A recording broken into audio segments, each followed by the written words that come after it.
Ladies and gentlemen, welcome back to a whole new episode of Full Sim Ahead. I'm your host, Zoe, with my co partner on the other side, Cantu. How is this lovely Tuesday? That's good. Low mixed feelings, I would say, in the Houston air, but over here we're good.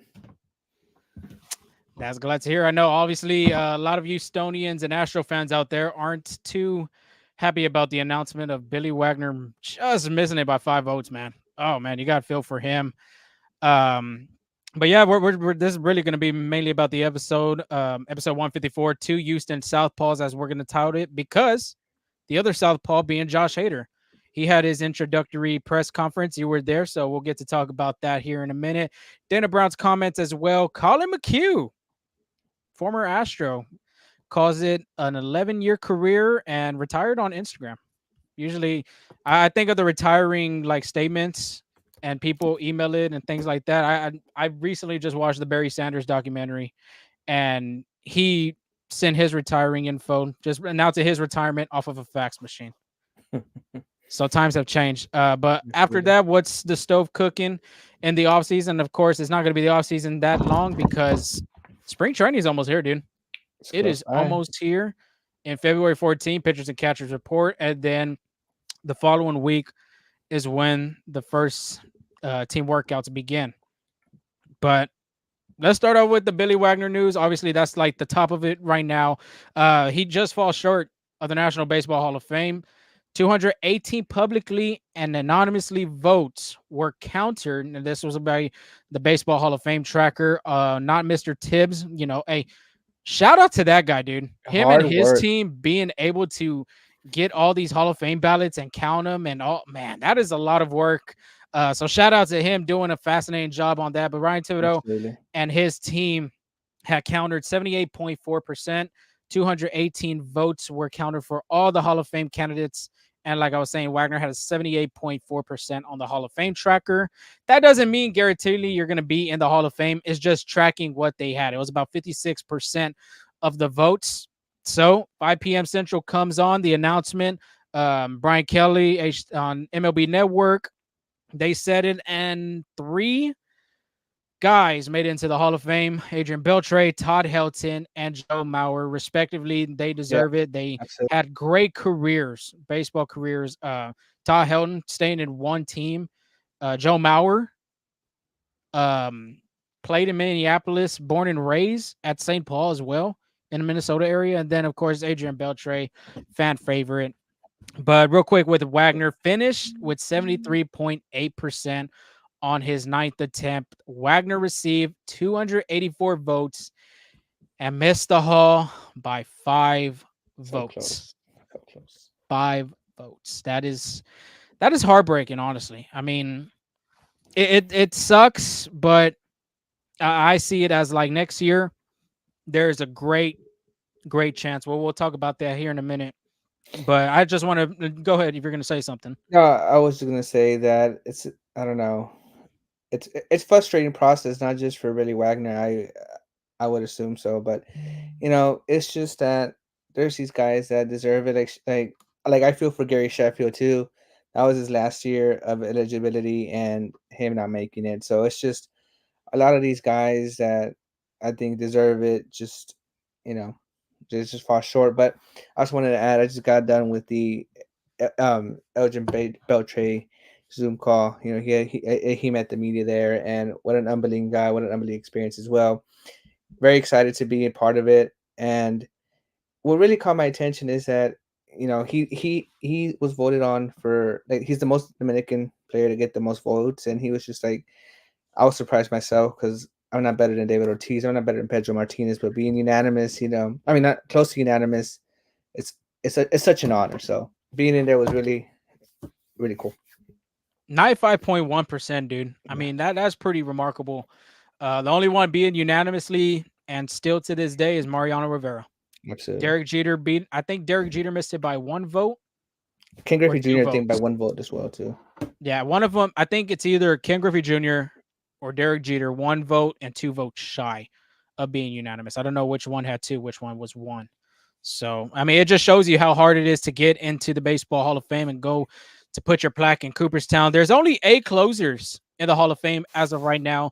3 of them recently in the past years: Mariano Rivera, Trevor Hoffman, Lee Smith. Can you give me the other 5? Just try your best. Try your best. I want to test your knowledge right here. Um, I don't know. Eckersley, maybe. There's 1. Um, Gossage. That's 2. Um, I don't know. You got me there. Oh, Hoffman. I already said Oh Hoffman. yeah, I said Hoffman. I don't Mhm. know the rest. Wally Fingers, like you said. Goose Gossage is the other one. Wilt Holman. I think that's the next guy. I can't really pronounce that last name. Sorry if I'm not pronouncing it right. Bruce Sutter. You know Bruce Sutter, right? Played with the Sounds Cardinals, familiar. the Royals. Sounds familiar. And then last but not least, that was all of them, right? Go Yeah. back and count. I think you have to go back. Man, we're gonna have to do it again. Okay, Mariano Rivera, Trevor Hoffman, Lee Smith, Bruce Sutter, Goose Gossage, Dennis Eckersley, Lee Smith, and Hoyt Wilm something. I can't Yeah, remember that I name. wasn't getting those last few. That last one, I just can't pronounce his last name. It's kind of a little difficult for me.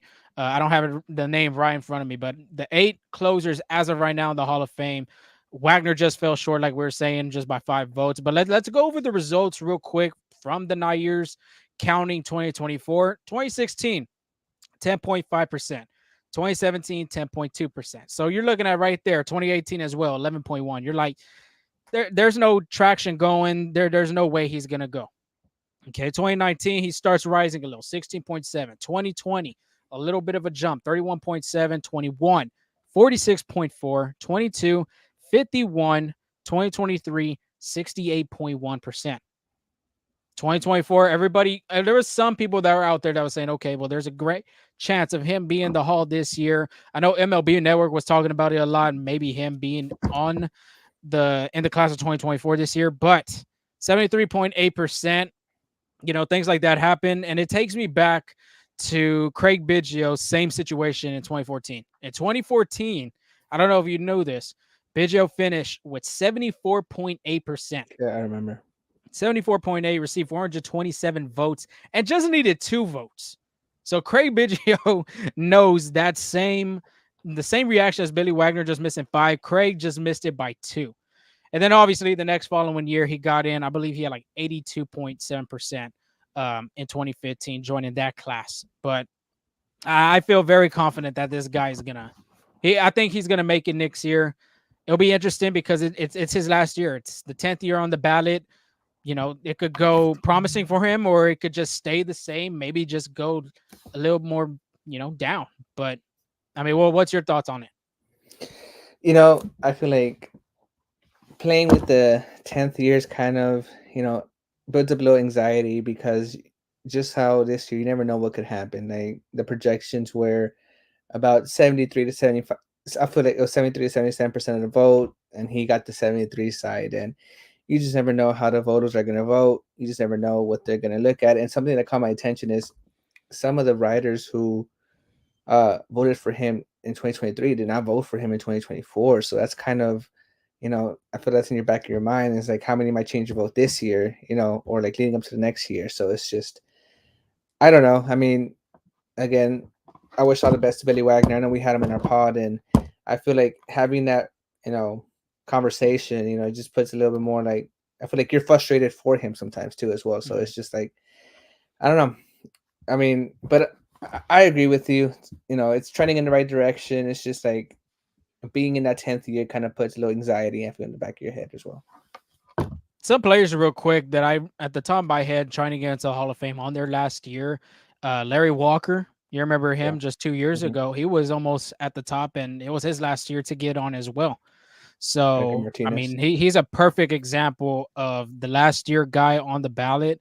And you saw that with Gary Sheffield this year. A lot of change in votes for him being able to get into the Hall, trying to push his percentage, the right direction. And it did. It just fell just a little short for him. Do we So know how many votes he was shy of?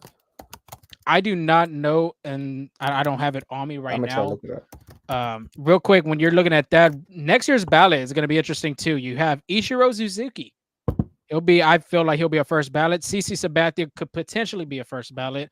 Dustin Pedroia, Felix Hernandez, Ian Kinsler, Ben Zobrist, Curtis Granderson, Troy Tulowitzki, Russell Martin, Brian McCann, and Hanley Ramirez are all next year's ballot. They'll be the first time of seeing their name on a Hall of Fame ballot. So for sure, I think Ichiro is going to get in at least first ballot Hall of Famer, but I don't know about CC Sabathia. I think he has a chance just for the East Coast, knowing how he is, and I mean the way he's pitched. He pitched in Cleveland, he's pitched in Milwaukee, but his great success was probably with the New York Yankees. Absolutely.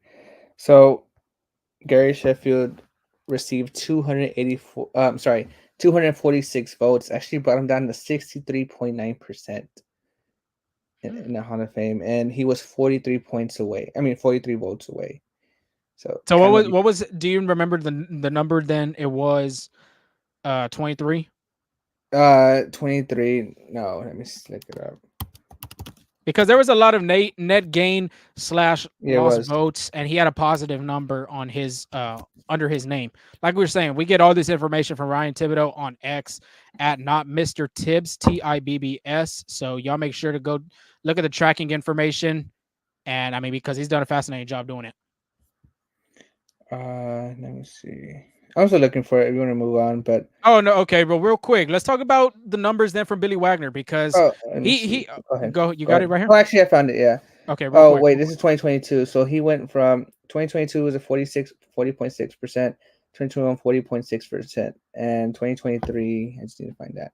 So he was. But it was like I believe in the 50s or 60s. Didn't jump up that much. Not that much.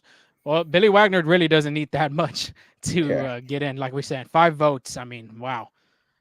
Garrett Longhofer, what is up? I'm my college guy. Hall of Fame votes need to be taken away from the BBWAA and given to Hall of Fame members. What do we mean by Hall of Fame members? Do we mean by players or the BBA, the writers? Obviously, the writers are the BBWAA. But Hall of Fame members, you got me right there, Garrett. But real quick, 7-time All-Star, Billy Wagner, 1999, Rolaids Reliever of the Year. Look at the numbers right here. 2.31 ERA, second among Hall of Fame relievers. You know who's number 1, Angel? Billy Wagner. No, it isn't. Mariano Rivera. Okay. 2.21 ERA, obviously one of the best closers in the game. And then, of course, 11.92 strikeout per 9 innings, first among Hall of Fame relievers. 85.9 save percentage. He is third among Hall of Fame relievers in that category. The other two in front of him, Mariano Rivera and Trevor Hoffman, which are the 2 best closers in the game of baseball. 187 opponent batting average, first among Hall of Fame relievers. 599 hits per 9 innings, first among Hall of Fame relievers. 422 saves, career saves. Fourth among the Hall of Fame, obviously, Lee Smith's 1, Mariano's the other, and Trevor Hoffman's the other. He's second among lefty closers. John Franco has the most career saves with 422 as a lefty reliever, but Franco's not in the Hall of Fame. And then last but not least, in the whip category, he had a 997, second among Hall of Fame relievers. So it just shows you right there that he belongs with, I mean, we're naming great pitchers, great relievers, great closers in the game of baseball. And we talked about before, there are 8 closers in the National Baseball Hall of Fame. Right there, Mariano Rivera, we say, is unanimous. Trevor Hoffman made it. I mean, all these other guys as well. So it shows his numbers are strong and potentially right there for him to get into the Hall. But there's some writers, there's some voters. A lot of people like to dig in more than just the numbers in the regular season. They look at the postseason numbers. And they were talking about this on MLB Network because, I mean, it is true. He didn't have a great numbers in the postseason. I have it right here on my phone. Career postseason statistics through 14 games. Billy Wagner allowed 13 runs. He had an ERA of 10.03, pitched 11 2/3 of an innings, allowed 21 hits and 3 home runs. On the 13 runs, he allowed at least 1 run in 7 of the 14 games. You got to think of guys like Mariano Rivera for being 1. Dennis Eckersley is another. Raleigh Fingers, Goose Gossage, Bruce Sutter. Those guys pitch a lot of innings in playoff atmospheres, from the Royals to the Cardinals to the Yankees to the Padres to the Oakland Athletics. Those guys in the 80s, 70s, and 80s, there were a bunch. And then, of course, with Mariano and Hoffman in the 90s and early 2000s, you see those guys there. You see the teams in the postseason. So, of course, they're going to have stronger numbers than what the Astros did in the late 90s. They really didn't make it to that many playoff games. I believe it was maybe the division series against the Braves. And then, of course, some other teams. Billy Wagner, too, played with the Mets. He played with the Phillies, and he played with the Braves. But it just shows right there that they look more than the regular season numbers. They look at the postseason numbers. But to me, you got to think of the bigger picture. You got to think of the 17 seasons or 16 seasons. I mean, I don't have the number right there in the top of my head that he pitched. And the numbers show, if you compare them to these Hall of Fame relievers as of right now, it shows that he has a strong case to be in the Hall of Fame, just like Rivera, just like Hoffman, just like Smith. I mean, all these other guys like we were talking about. Yeah, the numbers are there. Again, it's just a frustrating process. I don't know how he's not in. Yeah, I mean, it's just, I mean, next year's the last year, and he has a strong chance.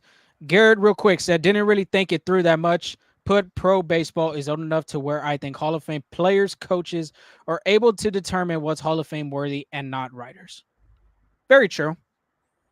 I can see the pros and cons about it, because if you think about it too, if they allow the players to vote, then there's going to be a bunch of these players on the ballot right now that could be in the Hall of Fame.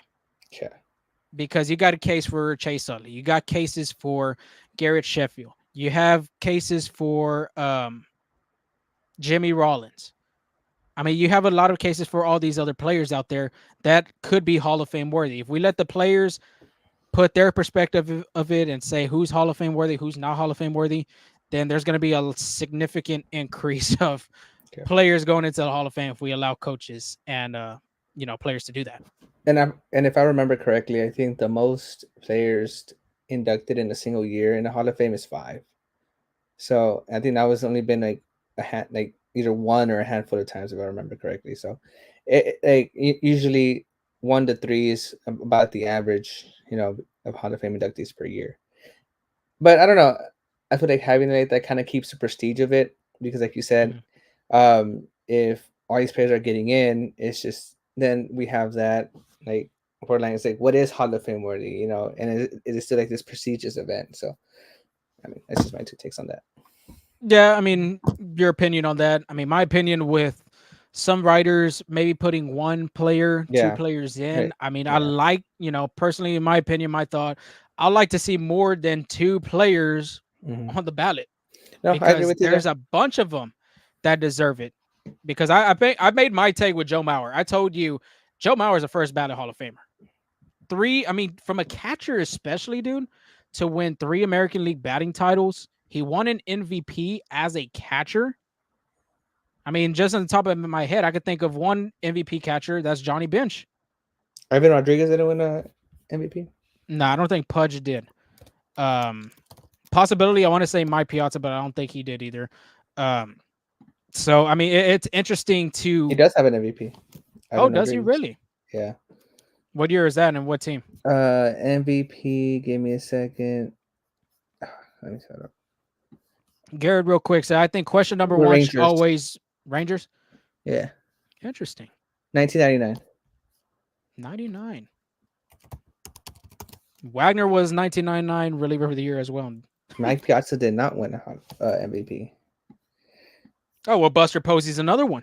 Buster Posey, yeah. Now, I believe he'll be a Hall of Famer. Garrett, real quick, so I think question number 1 should always be, can you tell the story without this player? Which is agreeable. Yeah. You could say that. Because, I mean, right now, just talking about the 3 right now. Todd Helton, you could talk about a story with him. Of course, there's a lot of comparison, too, with his numbers playing at Coors Field, which is a hitter-friendly ballpark, compared to not playing at Coors. But this guy leads a bunch of categories in that franchise. So it'll be him and Todd Walker as the only Rockies players in Cooperstown. Joe Mauer as well. And then Adrian Beltre. Adrian Beltre is a fan favorite. He's done what he's done. 3,000 hits, 5 Gold Gloves, 2 Platinum Gold. I mean, and the accolades show it all right there. So very true. I like that quote. Can you tell the story without this player? And it's very true. Can you tell a Hmm. story without him? Without Billy So Wagner, I mean, can you though? Like thinking about it right now, can you tell a story without Billy Wagner? I, I think he has. I think his own personal story, to the road to the show is a story itself. Being Yeah, originally right-handed and then having to switch left-handed and actually throw 100 miles per hour, going through all the ups and downs he has, and then having a great career. Say that I believe so. very true. I mean, Billy Wagner. When we talked to him, like you said, Angel, we had the pleasure to talk to him and talk about his career. Dude he threw right-handed, injured his arm twice from his right side, and then started throwing left-handed. I mean, how many players do you know that were right dominant, threw with their right hand, and then obviously now throwing with their left, 100 plus, and then in a body frame like him at 5'10", think about that. And Billy Wagner could have really messed around and be ambidextrous, bro. You think about it. To be honest, he could, but you know who's another southpaw in the Houston area right now? That is Mr. Josh Hader. Absolutely. Hader was introduced to the media, and the Astros held a press conference on Monday. And there's some key quotes that Hader said during his press conference, and Yeah. I think a lot of Astro fans are going to be happy about it. One of them saying, "We signed here to win baseball games and to win the championship." A lot of people were interested to see if he was going to sign somewhere else. And we talked about it too. We didn't. Me personally, I didn't think he was going to come to Houston. You said it yourself that he wasn't going to come to Houston either.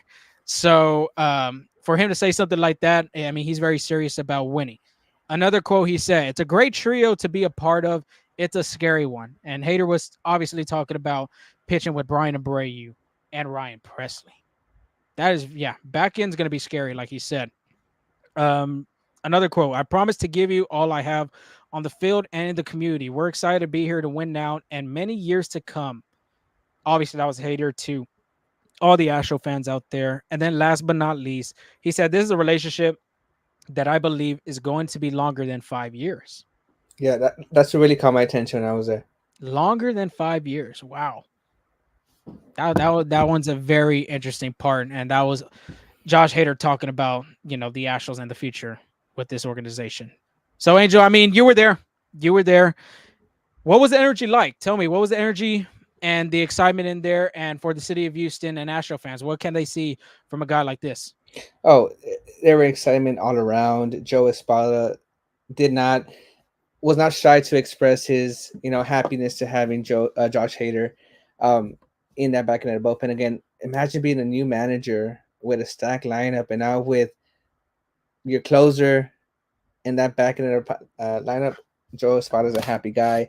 Um, Donna Brown did say that the trade um, it happened right. Honestly, he said 72 hours from that point, so it happened right after Kendall Graham was injured. He got on the phone immediately. 72 hours later, they landed their guy, Josh Hader, and Josh Hader was excited to be back. He even went on to say that he actually met his wife when he was down in Corpus Christi with the Hook. So I think he's always wanted a dream with this. In this organization, he understands the business part of it, but he is ready to ball. He is ready to roll for the Houston Astros. Um, I feel once they were on the phone for Hader, it was not much of a thought. Houston, absolutely, let's go do it. It's basically the mindset I got from there. But Dana Brown's excited, Joe Spada's excited, and so is Josh Hader. You're on mute, though. Yeah, sorry about that. I mean, you could tell when Espada was talking, he was excited. I Yeah, mean, it sounded like he wanted to get to West Palm Beach right after the press yeah, conference exactly. to get going. And then Dana Brown, too. I mean, like you were saying, 72 hours. Obviously, that's 3 days right there. And like you were talking about, too, that was the Kendall Graveman news. And I believe, I don't know who asked. I don't know if it was McTaggart or another reporter that had asked about, was this kind of like the pressure from the injury news to Kendall Graveman? Did you need to get somebody signed automatically? And he really said, not really. I mean, they had their eyes on him, and it's funny because they talked to Ryan Presley, and Ryan Presley, like we said before, true class act, one of the best in the biz. His postseason numbers are there for a reason. They're both studs and the closing position. But he talked to Presley before, getting on the phone with Hader, and Presley's like, I just want to win. I want what's best for the team. I don't care about the numbers. I just want to win. So it shows you right there that this team is not in a rebuild mode. It's not going backwards. It's just pushing forward. And at the ultimate goal, obviously, because you lost that game last year, Game 7 of the ALCS at Minute Maid Park. That's happened what, 2 times maybe in the past 3 years. 2020 they lost by 1 game to go to the World Yeah, Series. I believe so. Yeah, so it just shows right there they're in win mode now. Um, Josh Hader, like we are saying, one of the best in the biz. It's going to be interesting to see how that back end, the bullpen is going to be used, because they even said whoever's going to help us out get this, these three batters. And just think about two situational hitting. If you got two lefties, obviously it looks like Hader's going to go on the mound for those matchups compared to Ryan Presley, compared to Brian Abreu. So it just shows right there that they could be versatile throwing Josh Hader, Brian Abreu, and Ryan Presley. So if you're playing fantasy baseball this year, I don't know about hitting up Josh Hader or Ryan Presley, because they're going to be sharing, I think, the save opportunities right there. Yeah, and what I got from Dana Brown as well is that for the most part, I don't think they're going to be adding another arm. Like he strongly mentioned that they have a bunch of internal pieces. He went on to say names like Brandon Belak, like they expect Rafael Montero to have a comeback season. They signed Dylan Coleman. Whitley was thrown out there too, so they have options internally. I think the focus now is adding a bat. Now, um, so he did say that we're in the market for an offensive hitter, but that is what they're looking for now. They're still in the market for that. So yeah, real quick, I had it right here. Dana Brown Okay. on Josh Hader. Let's talk about Hader real quick, and then we'll move on to his thoughts about getting a left-handed hitter, like you were saying. On Josh Hader, Dana Brown said, we decided we should take a run at Hader. In about 72 hours, we put this thing together with this new addition. We are excited to be here. I think a lot of Astro fans are excited to be here. Joe Spot, like you were saying, and then Dana Brown. And like I was saying before, too, with Ryan Presley, they talked to him, and Dana called him a true professional. Very true. And then, like you were saying, Angel, we are still in the market to get an offensive hitter. And then a little bit more depth into that quote per Brian McTaggart on maybe adding a left-handed bat. If we could somehow get a left-handed bat, preferably an outfielder with some speed, that type of package will pounce on it. Make no mistake, our club is really good. I think it's really good too. But like he said, if there's a deal out there that he's not afraid to look at, and just like right there, basically with the Hader signing, I think he's going to do it. Whatever's going to be best for this team. But real quick, moving on to the left-handed hitting and trying to find players in that category: speed, power, contact. Do you have any candidates at the top of your head right now that the Astros could be potentially going for? And then, of course, in the comments too, if y'all have anything to add on what players they should go for, by all means, drop it right now. You know, if they're definitely want a left-handed hitter, what about Austin Meadows? He's with the Detroit Tigers. He was a free agent. Didn't have a really great year. But someone that really caught my attention is not left-handed. But again, coming from a down year too because of injuries. But I feel like one good season can turn him around because he's shown that. Kyle Lewis. I'm sure you remember him from the Seattle Mariners. Wow, Yeah, Kyle Lewis. Kyle Lewis. He's a free agent as well. But why Kyle Lewis though? Give me more Just insight. so it kind of meets their criteria. Yes, I know he's not left-handed, but they want an outfielder with some speed. That's the type of pack. There you go. Now I know that, and I know that it talks about trade, but their minor league system's kind of thin. I feel like and he's shown promise with the Seattle Mariners. I'm sure Astros fans are familiar with them. I believe Carlos left playing against the Astros. He would always show out against them as well. So he has that promise. Could come pretty cheap. He's only 28 years old as well. So I feel that's like a low risk, high reward type of deal. I like it. I'm pretty sure if that's the case, it could be a minor league deal. Okay. I would say. I would say. Me, real quick. On the other hand, I think a guy like Max Kepler. Hmm. The dude has some power, has some contact. His glove is remarkable as well. I think he's looking for a new signing instead of being in the Twin Cities. And like you were talking about too, I remember you had mentioned this way before, but Eddie Rosario, that guy could be another one, a Yeah. potential candidate that the Astros could look for. Another guy you could say would be Jock Peterson. The dude has power, the guy has contact. But last year he was dealing with a bunch of injuries with the Giants. So it'll be interesting if they could find somebody there in that category. I wonder if he would look for a trade in that aspect because, like he was saying, with some speed, that type of package will pounce on it. I don't know if it's package wise talking about the player overall being a power, contact, speed, all that other stuff, or we're talking about like a team package. It Interesting was, to see. I think I, I think the question was like about a trade. Yeah. Hmm. No. I mean, but if you think about it, it sounds like he was thinking all around package. You know how it's like a Hmm. 5-tool player. Yeah. It's something like that. I feel like he's thinking of, Okay. but Yeah. I could be wrong. You could be right. I can see Wood that. Grain Grimpins will avenge their fantasy baseball championship loss this year. I know that feeling. I lost the fantasy baseball. What was it for third place at least? No, Yeah. to go to the finals, I Yeah. lost in the semifinals. So I know that feeling. I know that feeling. You're talking to the championship winner right there Back to on back. the other screen. Yeah, don't even give me that. Don't get me started, dude. Don't get me started. Yeah, fantasy baseball is an interesting one. I would love to do another year of fantasy baseball. The difficult part about that is like you have to be on it every day, Yeah. every day. Doing my morning routine, I just sit down sometimes and you know go check in the fantasy baseball while I'm unloading the business, unloading the truck. Nah, you're the manager of the league. I'm pretty sure there's something sneaky about this. Nah, nah, nah, nah, This is nah. Watergate all I'm over good. again. If you want, you can make the league, and I'll still win if you want. Nah, I mean all good, but it'll be interesting what we do. Maybe we'll do something like that for FSA this year. Do a fancy You know what? baseball I was kind of thinking about league. that. I was thinking the same thing. I was literally, as you were talking about fantasy, I was thinking the same thing. Yeah, it'll be interesting. If we do something like that. If y'all want to join, of course, put your name in the comment. Maybe we'll start up a league and get everything going before the season starts. Because I'm Absolutely. tired of seeing the same guy win every damn year. Not gonna lie, not gonna lie. But that's all for the two Houston Southpaws. Of course, that was our title of episode 154. Let's talk about another guy that was in an Astros uniform that did a bunch of, he had his time in Houston for a while. Colin McHugh announced on his Instagram Monday that he is retiring from baseball.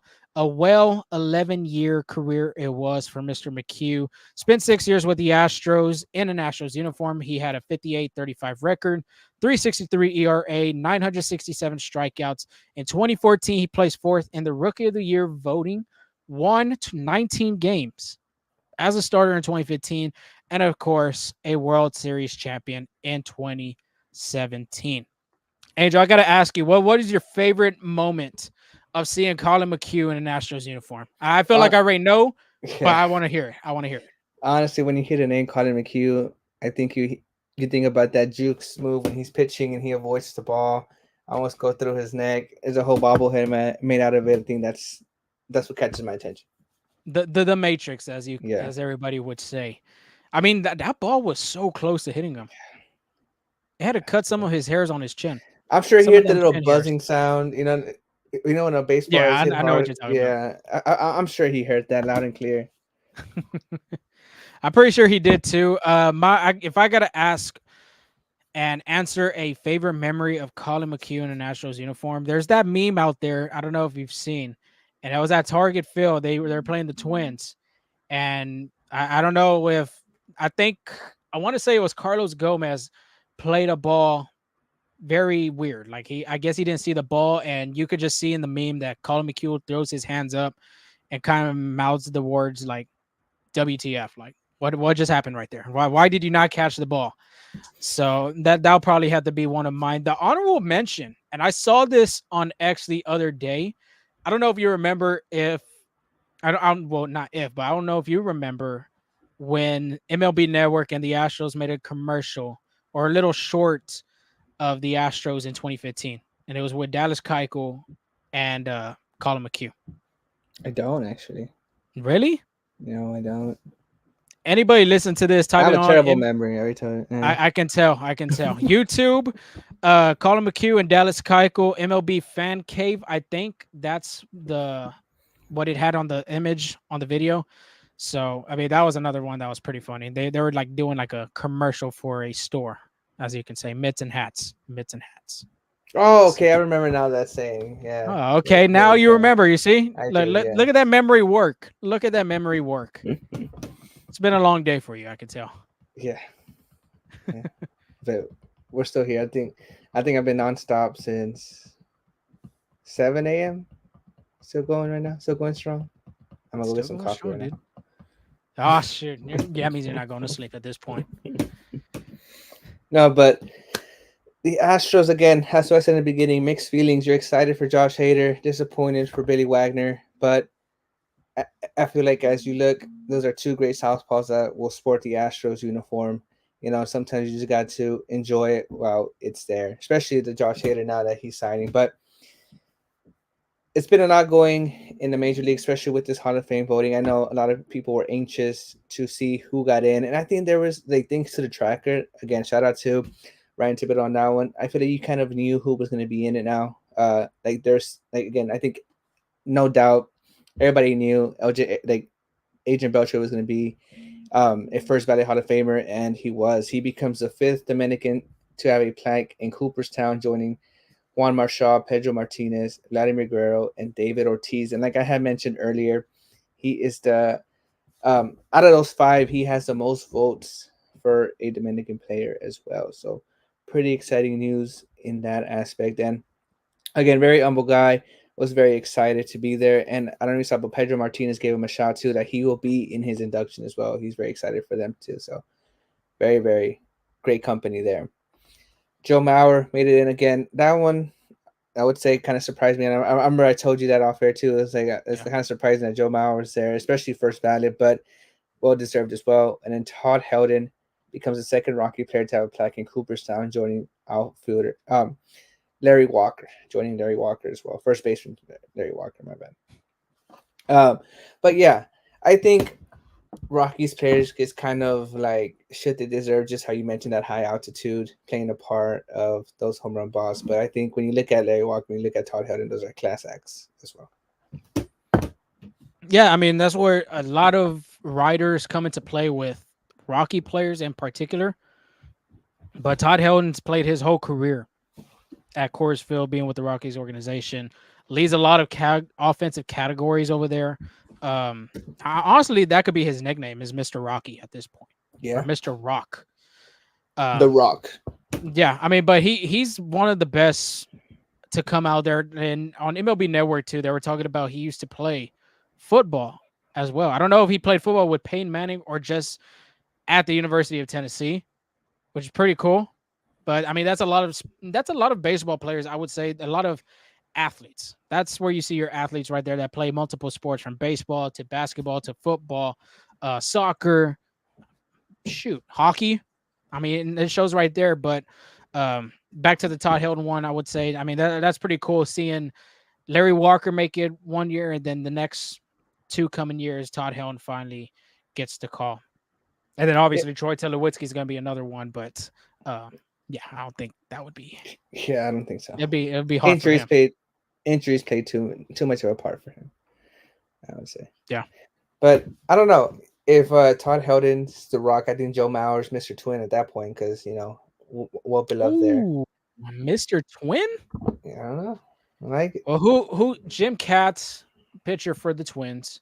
Kirby Puckett, an outfielder. Oh, Kirby Puckett. Yeah, never mind. Tony Oliva. Who's another? Hardman Killebrew. And I'm pretty good at Twins. I'm gonna shout you out because I don't know how you remember like all these old school Hall of Fame guys. So my wife gets after me, like when it comes to like baseball statistics, baseball analysis, games in particular, I can think of that like in a heartbeat, dude, in a snap of a finger. But my gosh, if I forget to do something or just put away something, or I'm looking for, if I can't find it, I'm lost. And I'm just clueless. I think that's every guy there. You have no idea how many times my wife had to find my wallet for me. Like, I think It's pretty good though that I know all this twin information. I ain't not gonna lie. Then again, I went to the Twin Cities last year, but I mean, so. So you go to the Twin Cities one time and you come back with all this knowledge of the Twins. maybe. Trying to think of all of the Hall of Famers, but shoot, I think there's 7 now with Joe Mauer. Yeah, sounds about right. Could be. Sounds about right. But yeah, I knew that was gonna be a first class, not first class, but first ballot Hall of Famer. I knew it because I think in this game, besides playing shortstop, you're the captain. Yeah, But as a catcher, you control the whole game. absolutely. And there's You're been two, facing with you're facing with the pitcher, and then you got to redirect with everybody else. So and there's been besides Aaron Judge now. I feel like in our time growing up, there's been two captains. That's Jason Varitek for the Red Sox and Derek Jeter for the Yankees. So just how you like, just how you were just to support what you were saying right now, the catcher and the shortstop are usually the captains out yeah, and one of them plays for the Yankees, and the other one plays for the Red there. Sox. Oh You know man. what? Would you be opposed if more teams like have a captain just like them, or you think it's more like of an honorary type of thing? I think Like, it's an I mean, it's one, honorary. I think it's an but honorary thing. I but mean, like no, but I'm every saying team like could do that. no, but I'm saying like, would you be opposed if like each team had to pick a captain to represent their team? Like, you know, like they I had mean, to I have a wouldn't be say. opposed to it, but I don't see the need for it as well because there could be multiple captains on a team. Absolutely. There's multiple leaders in a clubhouse, you Yeah. know. So I mean, if you put it at one player, some players could take offense to it. Like, well, what the heck? Yeah, you tell him he's the captain, and what about me? Well, I've been yelling, I've been, picking up guys. What about me? Where's my C on my jersey? I get, I get that. All So yeah, I think there's multiple captains out there because, like we talked about before, I mean, there's 9 guys on the field, and of course, you got players and coaches on the bench. But you can have that guy on the bench that could be that leader, the vocal leader of that whole clubhouse. Absolutely, I agree with you. Okay, I like it. Do you want to see your opinion on that? But Definitely. before we let y'all go, we got a few more offseason signings. Your guy, Aroldis Chapman, did not sign with the Astros. Instead, went to the Pittsburgh Pirates on a 1 year, $10.5 million deal. And that one was a surprise for me, honestly. I guess he went where the money I was agree. at. But I did, maybe the Pirates, if they're losing contention, they can trade Aroldis Chapman to a contender, get a little package for that too. So could be a smart deal for them. Infielder Matt Carpenter is home. He's Wow. back, repping TCU the alum right there. St. Louis Cardinals. He signed Jersey. He signed a 1 year. I think he took a veterans minimum because $740,000 deal. 1,000? 1,000. Wow. So could be like a little veterans That minimum. that is a very veteran minimum deal. Yeah. Infielder slash outfielder Joey Gallo has finally found a home with the Washington Nationals.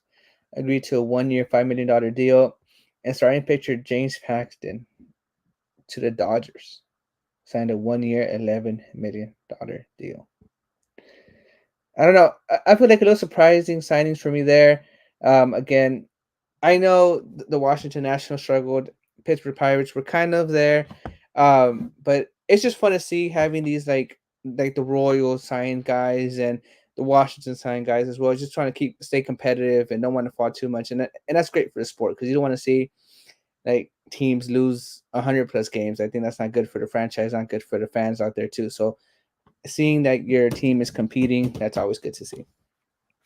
Yeah, definitely. Joshua, hey there, man. How's it going? Hopefully you had a good day. A lot of mixed emotions, like Angel said earlier in the show. We talked about Billy Wagner, Josh Hader press conference as well. So give us your thoughts about the Billy Wagner results. But real quick, Angel, yeah, I mean, the Aroldis Chapman deal was very interesting to me. Last year he signed a 1 year deal, 3.65 million, I believe, with the Kansas City Royals. And I'm gonna ask you this: do you see any of these guys traded at the trade deadline? Out of the signings, Yes, out of these signings right here, right now. I would say, like again, like I said, a Aroldis Chapman maybe if the Pittsburgh Pirates fall out of contention. Um, just how we've been. I feel like the exclamation point for us is all this off season is you can never have too much pitching. Mhm. So when there's a contender out there, they can be missing one key piece in the bullpen, or Aroldis Chapman might come to their aid as well. Um, and then maybe even Joey Gallo again, signed with the Washington Nationals. We don't know how they're going to be competing. Um, with them on that. So if they get a good deal, they might get a little package for them too. Yeah, I think the Joey Gallo one should be interesting because that Nationals team isn't bad. If you look at it on paper, CJ Abrams, Mackenzie Gore, Josiah Gray, who was an all-star last year. I mean, I think they're a sneaky club, but it's just the division they play in, man. It's tough. Yeah, Miami, Philly, the Mets, and then the Braves.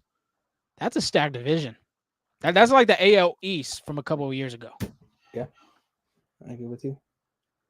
But Joshua doing good. It's been a good day aside from Billy Wagner not making it in. I think it's ridiculous how he's still not in the Hall of Fame. We feel you. yeah, yeah, We feel you. But like I was telling Angel and like I was telling everybody here, I think it's promising. I think it's exciting for next year's ballot. 73.8%, just missed it by 5 votes. You got to be encouraged and, excited for next year to see how it's going to play out for him. A lot of net gain votes for Beltran this year, a lot of them for Sheffield, Todd Helton. Wagner had a lot as well, being 7. So you got to be promising about next year. Yeah, of course, like Angel had said too, the anxiety brings in when it's your 10th year on the ballot. That's the hardest part right there, to not feel like, nervous or anything like that. Feeling good about next year too. yeah, me too. Yeah, very, very promising. Astro Wharf Craig. Wags got, hosed. HOSED. It's a good way to say it. But like I was telling Joshua when we were talking about Angel, I mean, I think next year is going to be promising. If you stay down on it, if I mean, we talked about too, Craig Biggio missed it by 2 votes in 2014, and then the next year he got into the Hall. Just right here, Wagner, 5 votes. Strong case for next year, because when I was giving the stats earlier in the show, Hoffman, Rivera, Sutter, Eckersley, Fingers, Suter, Smith. I mean, I think he's going to add on to that closing role. And not just that, I think he's going to lead the next generation of closers possibly into the Hall. Then you look Mhm. at guys like Francisco Rodriguez, who's already on the ballot, Craig Kimbrell, Aroldis Chapman, Kenley Jansen. I think if he gets in, those guys right there have a great chance, good to great chance, to make it to the following whenever they decide to retire and then put their name on the Hall of Fame ballot. Okay, I absolutely I agree with you too. But that is the end of our show. Episode 154 in the books. 2 Houston Southpaws. Thank y'all for joining us on YouTube Live. Second one in the books, Angel. Second one in the books. Wasn't Okay, bad. And of course, look at our ticker right there. Follow us at Full Steam Ahead on X, Twitter, TikTok, YouTube. Subscribe to our channel at FSA Full Steam Ahead on Instagram. Wherever you get your podcasts as well. Spotify, Apple, Google. Leave us a rate. Leave us a comment. Leave us a review. We enjoy those comments because we like to see if we're getting better, if we're getting worse. Do we need to do something a little bit better to improve ourselves? And one thing before we sign off, Angel, you know what jersey I'm wearing? I was curious. I was curious. Come on, give me a guess. Is it Astros jersey or no? No, it is not an No, Astros jersey. Where do you see a royal blue I don't Astros? know. I was thinking maybe like the old school one with the gold star. No, that's more of a navy blue. More of a navy Um, blue. it beats me. Talk to me. Our alma mater, dog. Oh, Buffaloes. All right. My jersey too. Milky. Number Wait, you 15. bought the jersey? No. I didn't buy the jersey. It was passed on to me. Passed on. I like it. I like it. Yeah, Coach Mo gave it to me. So Oh, nice. Nice, nice, yeah, nice. yeah, I don't Two remember time, wearing that one. two time Gold Glover right here. I don't remember wearing that one. Nah, this one was an old retro one. He just let Oh, me have okay. it. So Oh, he's like, you know nice. what? This graduation, I'll see you later. So Okay, nice. oh, then exciting news we didn't even know. Hater jersey is on sale now, Yeah, Space City jersey and the white, I believe, is what I saw. which Josh Hader's favorite City Connect jersey is the Space City jersey. Is it really?